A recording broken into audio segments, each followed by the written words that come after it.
Artes Gersiva presenta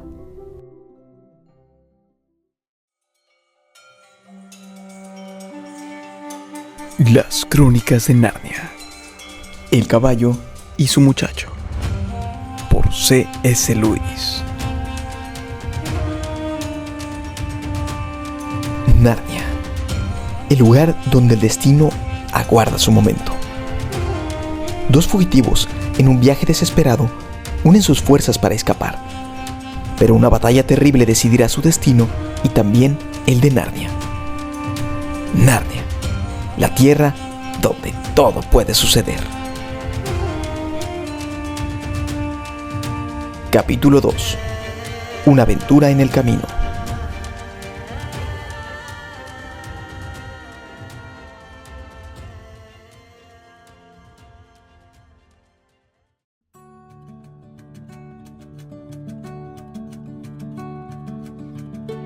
Era casi mediodía del día siguiente, cuando a Shasta lo despertó algo caliente y blando que se movía sobre su rostro. Abrió los ojos y se topó de bruces con el rostro alargado de un caballo. El hocico y los labios del animal casi lo tocaban. Recordó los emocionantes acontecimientos de la noche anterior y se sentó en el suelo. Pero al hacerlo, profirió un quejido. Bree, estoy dolorido, me duele todo el cuerpo. Apenas puedo moverme. Buenos días, pequeño. Ya temía que pudieras sentirte un poco entumecido. No puede ser por las caídas. No caíste más de una docena de veces, y siempre sobre deliciosa, suave y mullida hierba, en la que caer casi debió de ser un placer. Además, la única que podría haber sido molesta la paró aquel matorral de aulagas.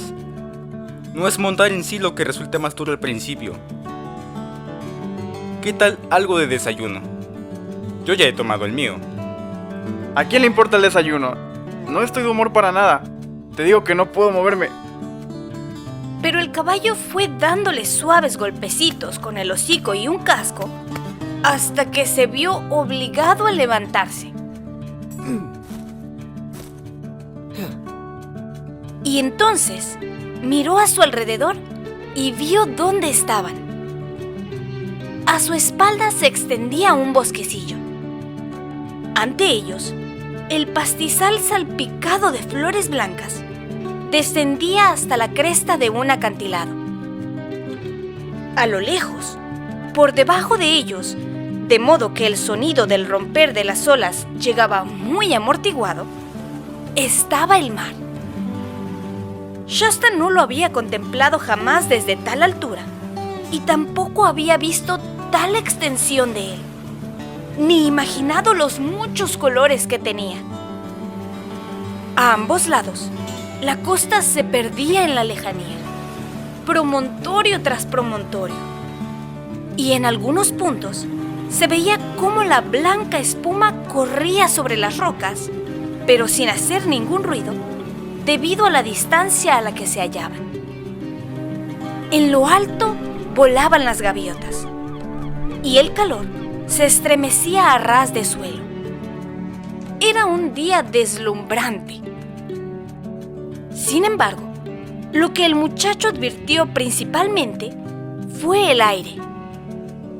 No se le ocurría qué faltaba, hasta que por fin se dio cuenta de que no olía a pescado.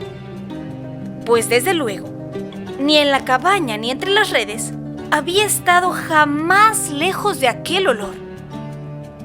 Y aquel aire nuevo resultaba tan delicioso y toda su antigua vida parecía tan lejana que olvidó por un momento las magulladuras y los músculos doloridos y dijo: Oye, Bree, ¿qué decías sobre el desayuno? Ah, sí. Creo que encontrarás algo en las alforjas. Están ahí, en aquel árbol, donde las colgaste anoche. O más bien, a primera hora de esta mañana. Investigaron las alforjas y los resultados fueron prometedores. Una empanada de carne, solo ligeramente rancia, un bloque de higos secos y otro de queso, un frasquito de vino y algo de dinero. Unas 40 medias lunas en total, lo que era más de lo que Shasta había visto jamás. Mientras el muchacho se sentaba, dolorosa y cautelosamente, con la espalda recostada en un árbol, y empezaba con la empanada, Bree tomó unos cuantos bocados más de hierba para hacerle compañía. ¿No será robar utilizar el dinero? El caballo alzó la cabeza con la boca llena de hierba.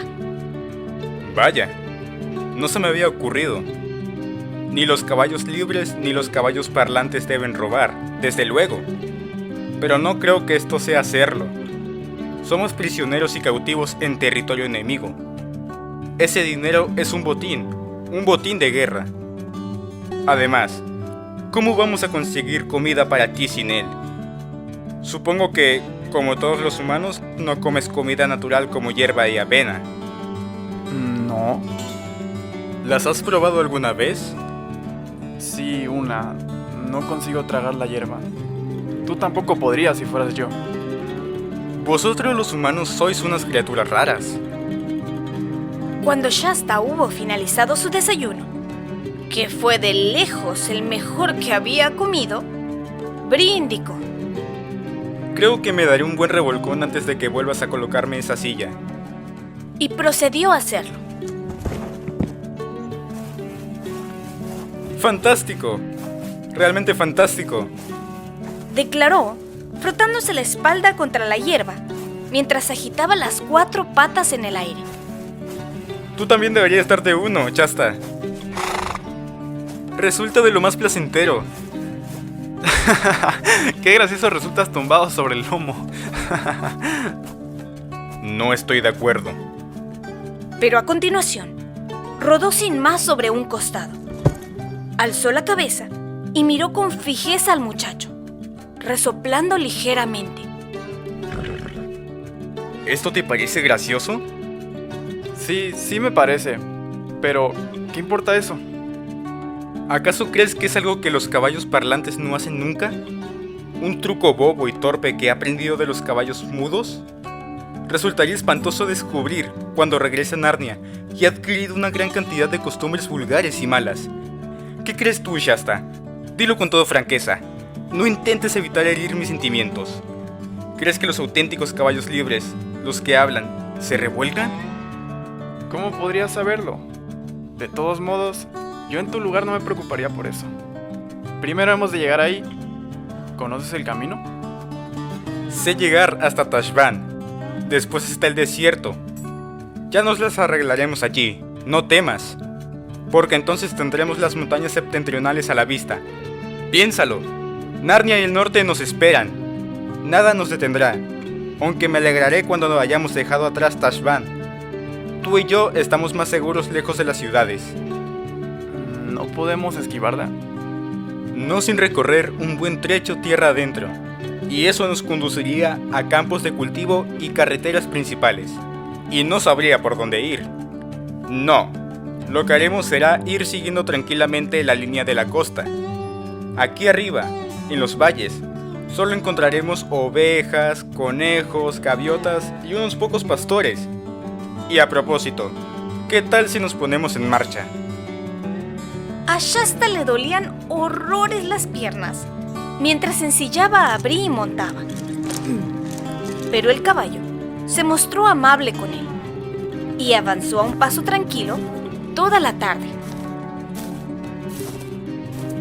Cuando llegó el atardecer, descendieron siguiendo escarpados senderos hasta el interior de un valle y encontraron un pueblo.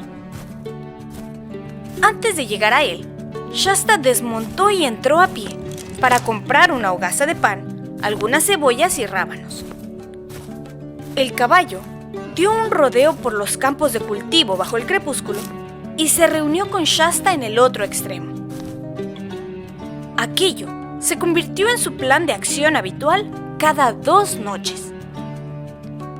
Fueron días magníficos para Shasta, y cada uno era mejor que el anterior a medida que sus músculos se endurecían y se caía con menor frecuencia. De todos modos, Incluso al final de su adiestramiento, Bree siguió diciendo que montaba igual que un saco de harina. Incluso aunque fuera seguro, jovencito, me avergonzaría que me vieran contigo en el camino principal. A pesar de sus rudas palabras, Bree era un maestro paciente. Nadie puede enseñar a montar tan bien como un caballo.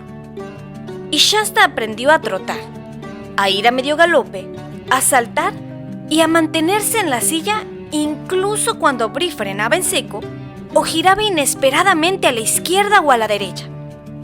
Lo que, como le indicó el caballo, era algo que uno podía tener que hacer en cualquier momento en una batalla. Y entonces, claro, Shasta quiso saber cosas sobre las batallas y las guerras en las que Bree había llevado sobre su lomo al Tarkan.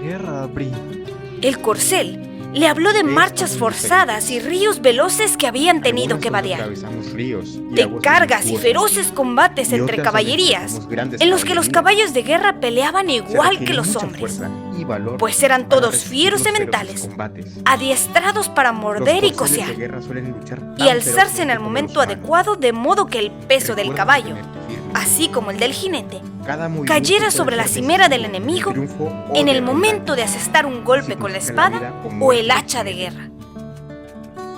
Sin embargo, el caballo no deseaba hablar sobre las batallas tan a menudo como quería Shasta, y acostumbraba decir: No hables de ellas, jovencito.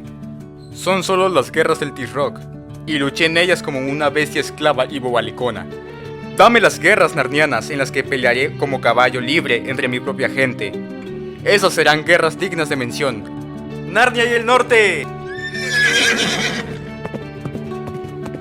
Shasta no tardó en aprender que, cuando Bree hablaba de aquel modo, debía prepararse para un galope.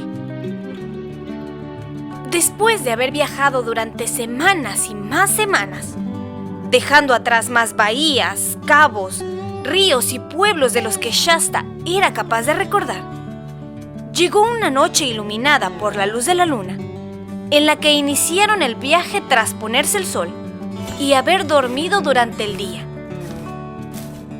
Habían dejado atrás las lomas y atravesaban una extensa llanura con un bosque a una distancia de 1 kilómetro a su izquierda. El mar, oculto por bajas dunas de arena, se hallaba aproximadamente a la misma distancia a su derecha. Llevaban más o menos 1 hora de paso tranquilo, trotando en ocasiones y otras al paso, cuando Bree se detuvo de repente. ¿Qué sucede? ¡Shh! El caballo estiró el cuello para mirar hacia atrás, al tiempo que agitaba las orejas. ¿Has oído algo? Escucha. Parece otro caballo, entre nosotros y el bosque. Dijo Shasta, después de haber aguzado el oído durante 1 minuto. Sí que es otro caballo. Y eso es lo que no me gusta. ¿No será un granjero que regresa tarde a casa? ¿Pero qué dices? No puede ser un granjero a caballo.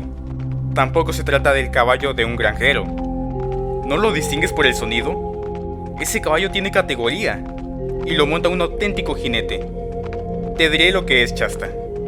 Hay un Tarkan en el linde de ese bosque y no va montando en un caballo de guerra. Suena demasiado ligero para hacerlo. Va en una yegua pura sangre, diría yo. Bueno, pues lo que sea acaba de detenerse. Tienes razón. ¿Y por qué tendría que detenerse justo cuando nosotros lo hacemos? Shasta, amigo mío, creo que nos sigue alguien. ¿Qué haremos? ¿Crees que puede vernos además de oírnos? No con esta luz, siempre y cuando nos mantengamos quietos. Pero mira, se está acercando una nube. Aguardaré hasta que cubra la luna, y entonces marcharemos hacia la derecha tan silenciosamente como podamos, para descender hasta la playa. En el peor de los casos, podemos ocultarnos entre las dunas. Aguardaron hasta que la nube tapó la luna, y entonces, primero al paso y luego a un suave trote, se encaminaron hacia la orilla. La nube era mayor y más espesa de lo que parecía al principio. Y la noche no tardó en tornarse terriblemente oscura. Justo cuando Shasta decía para sí: Ya debemos de estar cerca de aquellas dunas. el corazón le dio un vuelco, debido a que un sonido horroroso se había alzado de la oscuridad ante ellos. Un largo rugido, melancólico y totalmente salvaje. Bree se desvió a un lado sin pensarlo 2 veces y empezó a galopar tierra adentro otra vez, con todas sus fuerzas. ¿Qué es? ¡Leones! El caballo respondió sin aminorar el paso ni volver la cabeza. Después de aquello, ya no hubo más que un frenético galope durante algún tiempo. Finalmente, chapotearon a través de un ancho arroyo poco profundo y Bree fue a detenerse en el otro lado.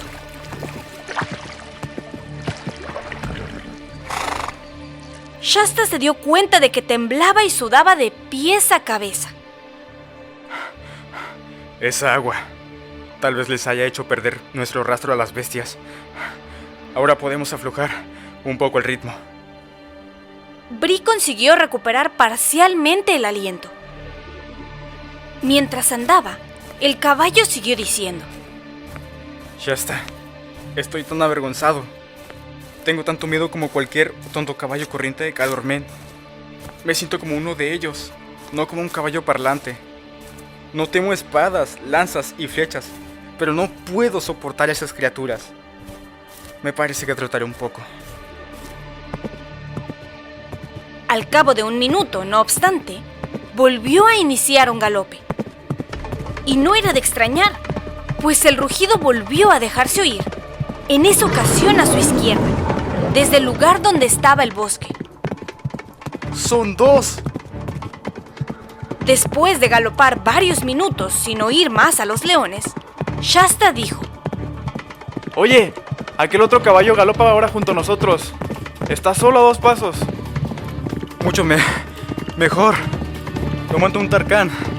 Tendré una espada. Nos protegerá a todos. Pero Bree, casi prefiero que nos maten los leones a que nos atrapen. Sobre todo a mí. Me colgarán por robar un caballo. Tenía menos miedo de los leones que Bree, porque jamás se había tropezado con uno. Bree sí lo había hecho. El caballo se limitó a resoplar como respuesta, pero se desvió a su derecha. Curiosamente, el otro caballo también parecía desviarse, pero a la izquierda. De modo que en unos pocos segundos, el espacio entre ambos aumentó considerablemente. No obstante, en cuanto eso sucedió, se oyeron otros 2 rugidos de leones, que sonaron inmediatamente uno tras otro, uno a la derecha y el otro a la izquierda. Y los caballos empezaron a acercarse de nuevo. Al parecer, eso mismo hicieron los leones. Los rugidos de las bestias situadas a cada lado sonaban cada vez más cercanos, y estas parecían capaces de mantenerse a la altura de los galopantes caballos sin problemas. Entonces la nube se alejó, y la luz de la luna, asombrosamente luminosa, lo alumbró todo como si fuera pleno día. Los 2 caballos y los 2 jinetes galopaban casi cabeza con cabeza y codo con codo, igual que si participaran en una carrera. Como dijo Bree después, lo cierto era que no se había visto nunca una carrera mejor en Calormen. Shasta se dio por perdido y empezó a preguntarse si los leones lo mataban a uno deprisa o jugaban con su víctima como un gato juega con un ratón, y si le dolería mucho. Al mismo tiempo, y se acostumbra a hacer estas cosas en los momentos más espantosos, se fijó en todo. Vio que el otro jinete era una persona menuda y delgada, cubierta con una cota de malla, visible porque la luz de la luna se reflejaba en ella, y que montaba espléndidamente, Además, no tenía barba. Algo plano y reluciente se extendía ante ellos. Y antes de que Shasta tuviera tiempo siquiera de adivinar de qué se trataba, se produjo un gran chapoteo y descubrió que tenía la boca medio llena de agua salada. La superficie brillante era un amplio brazo de mar. Los 2 caballos nadaban y el agua le llegaba al muchacho hasta las rodillas. A sus espaldas se oyó un enfurecido rugido. Y al mirar atrás, Shasta vio una enorme y peluda figura agazapada al borde del agua. Pero solo una. Sin duda nos hemos deshecho del otro león. Al parecer, el león no consideraba que la presa mereciera un baño. En cualquier caso, no demostró la menor intención de meterse en el agua para ir tras ellos. Los 2 caballos, uno al lado del otro, se encontraban ya casi en el centro de la ensenada, y la orilla opuesta se distinguía con claridad. El Tarkán aún no había dicho ni una palabra. Pero lo hará, en cuanto estemos en tierra firme. ¿Qué le voy a decir? Tengo que empezar a inventar una historia. Entonces, de repente, 2 voces hablaron junto a él. Estoy tan cansada. Cállate, Winnie, y no seas tonta. ¿Estoy soñando? Juraría que he oído hablar al otro caballo. Muy pronto, los caballos ya no nadaban, sino que trotaban. Y enseguida, con un gran sonido de agua chorreando por sus costados y colas, y con abundante crujir de guijarros bajo 8 cascos, salieron a la playa situada al otro lado del brazo de mar. El Tarkán, ante la sorpresa de Shasta, no mostraba deseos de hacer preguntas. Ni siquiera miró al muchacho, sino que parecía ansioso por instar a su caballo al frente. Bree, no obstante, cortó inmediatamente el paso al otro animal. Quieta ahí. Te he oído. Ya lo creo. De nada sirve fingir, señora mía. Te he oído. Eres una yegua parlante. Una yegua narniana como yo. ¿Qué te importa a ti si lo es?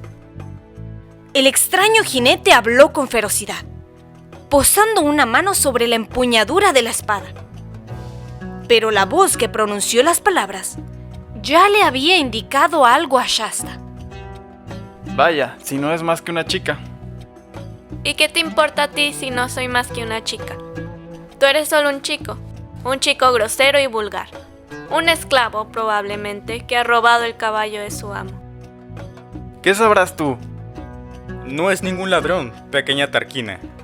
A decir verdad, si se ha producido algún robo, podrías muy bien decir que fui yo quien lo robó a él. Y en cuanto a que no es asunto mío, no esperarías que pasara junto a una dama de mi propia raza en este país extranjero sin hablarle. Es lógico que lo haga. Yo también lo considero muy lógico. Ojalá te hubieras callado, Win. Mira en qué lío nos has metido. Yo no sé a qué líos te refieres. Puedes marcharte cuando quieras. No vamos a retenerte. No, claro que no lo harás. Ay, qué criaturas más pendencieras son estos humanos. Son igual que las mulas. Intentemos hablar con un poco de sentido común. Me da la impresión, señora, de que tu historia es igual que la mía. Capturada muy joven y años de esclavitud entre las gentes de Calormen. Muy cierto, señor.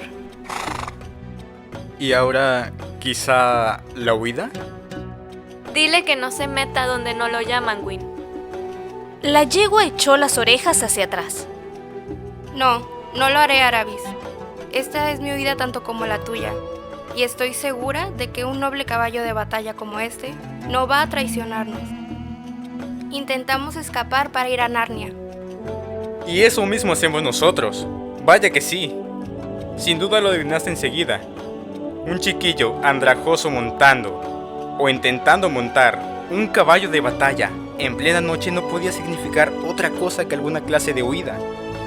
Y, si se me permite decirlo, Una Tarquina de alta alcurnia, montando sola de noche, vestida con la armadura de su hermano, y muy ansiosa porque todo el mundo se ocupe de sus propios asuntos y no le haga preguntas.